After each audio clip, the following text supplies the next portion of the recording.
76 runs. Just let that number sink in for a second. We're talking about the mighty Indian cricket team, right? A world-class batting lineup stuffed with absolute superstars and heavy hitters. So how on earth does a team of that caliber crumble so completely in just 11.4 overs? I mean, 76 runs. It is a massive shock to the system. Welcome to The Explainer. Okay, let's dive into this, because what happened at Trent Bridge wasn't just a bad day at the office, it was a total system failure for India on the international stage. But with a crucial do-or-die match coming right up in Bristol, we really need to ask what exactly went wrong with their execution, and is there any realistic path to redemption for the visitors? To truly grasp the sheer scale of this defeat, the run margin tells the whole story: 125. That isn't just a heavy loss, it's a structural collapse. It's exactly the kind of beating that leaves a lingering psychological mark on a locker room heading into the rest of a tour. When a team gets completely outplayed by triple digits like that, it forces management to rethink literally everything, from their field placements right down to their fundamental mindset. To understand why the pressure is peaking right now, you just have to look at the timeline of this 5-match series. Following a washout early on at Durham and then heavy defeats at Old Trafford and now Trent Bridge, India finds themselves down 2-0. Time has officially run out. They are in absolute do-or-die territory as the tour moves to Bristol and then Southampton. One more slip-up and the series is completely gone. There is zero margin for error here. Naturally, the mood in the Indian camp was undeniably grim right after that final wicket fell. Indian captain Shreyas Iyer didn't mince words in the post-match presser, giving us some brutal honesty. Calling the performance atrocious, he flat-out admitted that losing by such a huge margin is simply not acceptable. He acknowledged that their batting execution was awful across the board, and the team completely failed to adapt to the hard lengths those English bowlers were consistently hitting. Now contrast Iyer's despair with English captain Harry Brook's soaring confidence, and it gives you some real tactical whiplash. Brook praised his squad's ruthless efficiency, saying communication and planning in the second half were spot on.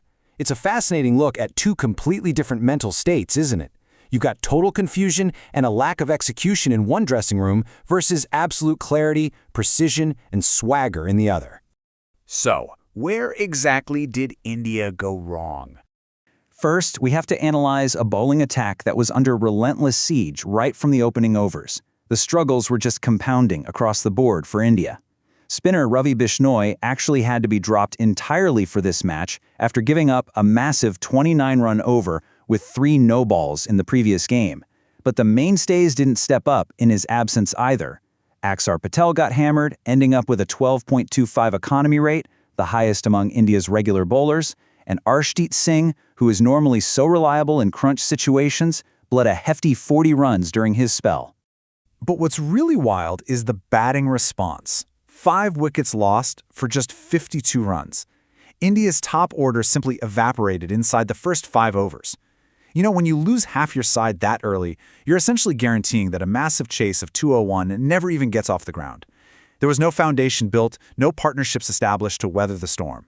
The pressure was insurmountable from the get-go, forcing the middle order into an impossible salvage operation that inevitably failed. However, sifting through the wreckage, it wasn't entirely doom and gloom. The lone silver lining for India was debutant Prince Yadav. He delivered a highly respectable spell of 2 for 30 in his 4 overs. And these weren't just lower-order tailenders he was removing. He dismissed absolute heavyweights in Jos Buttler and Harry Brook. Putting in that kind of incredibly impressive debut performance under immense, series-defining pressure, it proves India might have found a genuine spark for the future. Okay, let's flip it and look at England's winning formula. It all started with the bat. Breaking down their commanding total of 201, Phil Salt was both the anchor and the primary aggressor, striking an incredible 70 off just 44 balls to set the tone. Then, Sam Curran comes to the crease and adds this explosive momentum, smashing a brisk 41 from just 24 deliveries. Together, they relentlessly attacked the loose balls and generated over half the team's runs, lifting England to a total that proved to be a total psychological mountain for the Indian chase. And then, the response with the ball was just as dominant. England unleashed a lethal pace duo that orchestrated India's downfall with fiery speed and clinical precision. Josh Tongue was an absolute menace, hitting the deck hard and claiming 4 massive wickets. And player of the match Jofra Archer was honestly unplayable at times, finishing with 3 wickets of his own. They didn't just contain the run rate, they completely dismantled the Indian top order before it could even catch its breath. So, The crucial point here is captured perfectly by Archer himself. He noted, "Tonga is a fantastic partner. If I don't get the wicket, he does." This really highlights how teamwork, shared information, and perfect execution defined England's bowling success. It wasn't just about individual brilliance or raw pace. They hunted as a synchronized pair, building pressure from both ends until the Indian batters simply cracked under the weight of it all. Let's move to the Bristol pitch report and see how this builds into a fascinating tactical battleground for this crucial next game. Generally, the county ground is a batter's dream. The ball comes nicely onto the bat, and those notoriously short square boundaries mean high-scoring shootouts are incredibly common here. But there is a bowler's hope.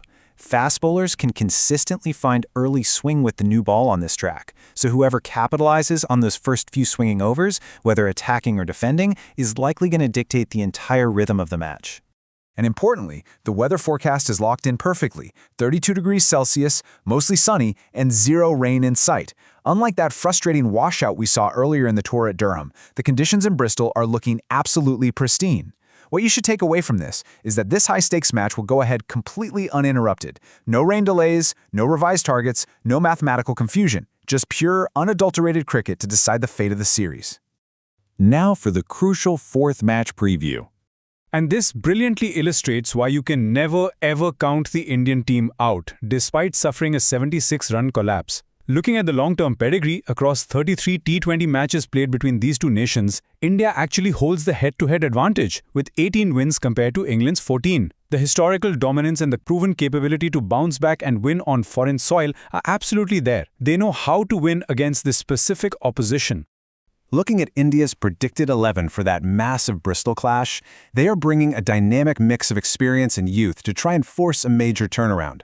We see seasoned players anchoring the squad, like Captain Shreyas Iyer and Axar Patel, but notice the heavy reliance on fresh blood at the top of the order, specifically the young batting sensation Vaibhav Suryavanshi. They've also retained Prince Yadav after that stellar debut we talked about. India is desperately hoping this bold infusion of youth can finally spark a fire against England's deeply experienced veterans. Which leaves us with the ultimate question. Can India rewrite the script in Bristol, or will England's pace attack seal the series once and for all? It's a classic clash of historical resilience versus current, undeniable momentum.